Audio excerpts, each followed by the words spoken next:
nga ba aabot ang 500 pesos mo? Baguio Night Market Edition! Sisama namin kayo. Night market tayo guys, pero kakain ng malupitang pagkain. Kasi hindi pa kami nagdi-dinner. And we'll see kung ano bang ina-offer na Baguio Night Market. Wow! Yes, mantay niyo po. Ito ko na sibuyas.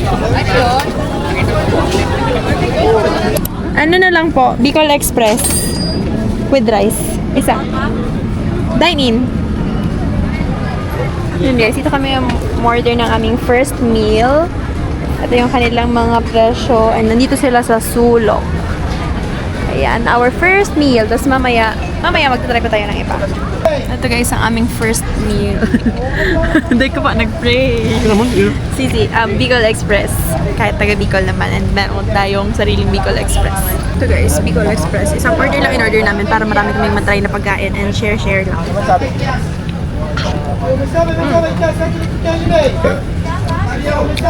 Ibang klase yung luto nila ng Bicol Express dito. Bumili rin tayo ng isaw. Tipid version.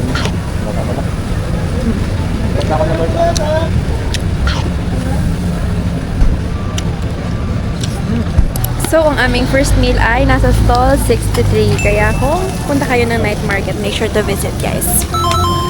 Second stop over ay balot. And it's my first time eating balot. Trying pala. Ewan ko kung survive natin. Anong stall? Stall 57. Ay, may ano ba? Yummy. Okay. Okay naman pala guys. First time ko kumain ng balot. And it's a grilled balot for only 50 pesos. Third stop, sa Lucky J Shawarma Beef and Chicken. For only 80 pesos guys. It's already a rice overload like this one.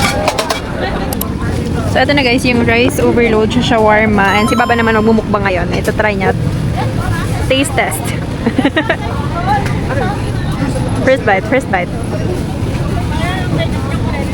First bite. Kumusta? Paldo. Paldo. So na guys, for only 80 pesos. First bite.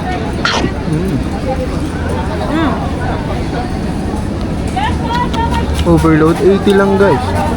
Puro na lang tayo kain guys. Ito naman tayo bibili ng ating panulak for only 50 pesos. Yan, meron ka ng medium size. So, you better try. For only 50 pesos guys, dragon fruit na inumin. Ano ang lasa niya?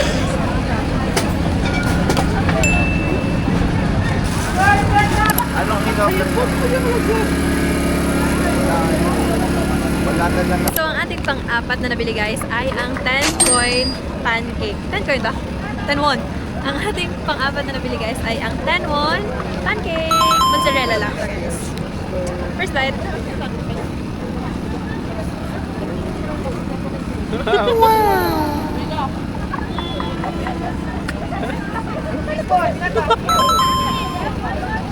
Mainit pa guys. Baguluto lang kasi ito. Legit ang chismis. Though this is 99 pesos. Quite pricey pero worth the try.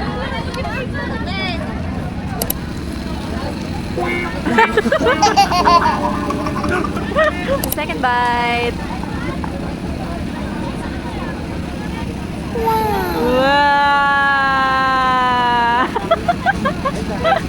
So nice! Grabe guys, pang-apat pa lang namin yon. Pero yung kabusugan namin ay abot langit na. So, meron pa kami dito 100 pesos. So, ang nagagastos pa lang namin ay around 400. Takoyaki parang yung isa. Kasi ang budget naman natin talagang nilaan dito ay 500 pesos.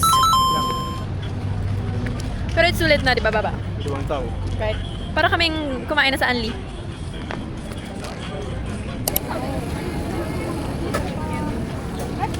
Ito po. Fifth stop, takoyaki. Fifth stop. Fifth food. Takoyaki guys, 3 pieces for 40 pesos. Taste test! Hindi ako mahilig masyado sa takoyaki, pero gusto itry ni Badong. Ah, mainit. Sa prank. Mainit na talaga. It's a prank ka pa. It's so hot. Ay, may lang ginawa kanina na hindi ko alam. Pero ang bilis lumabas. Yung last week wala.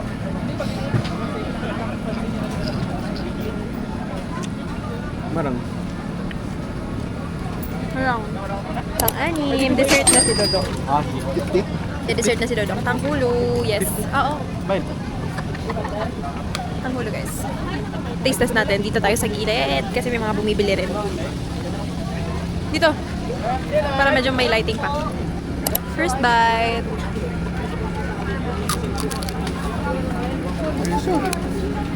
Yan ba ganito?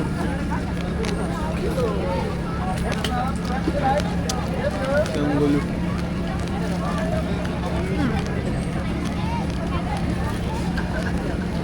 Tamis. Ganda. Harap, guys. Masarap.